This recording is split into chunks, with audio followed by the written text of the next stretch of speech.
Alrighty guys, so I'm here about to show you guys how to clean the zap. The first thing we'll do is we'll make sure that it's off since we will be spraying it.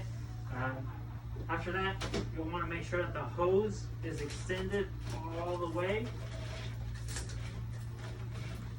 You don't have to go all the way to the bottom of the base, just about at least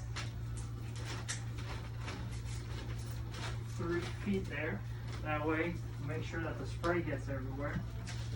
And we'll just spray it down.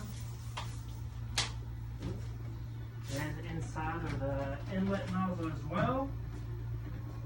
And then we will grab a wipe and just start wiping it down all the way through. Inlet nozzle on the outside, on the inside. Making sure we are thorough. And then you just go down the gray hose. Making sure you do not miss a spot.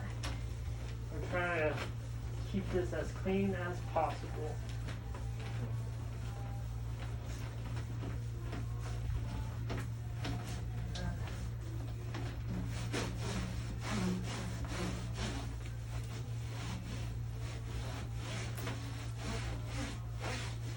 And then of course, if you've moved it throughout the procedure, you want to wipe down the handles.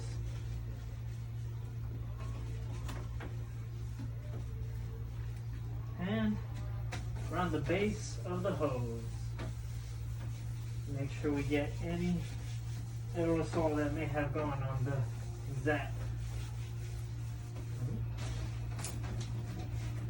Alrighty guys, and that is how you clean the zap.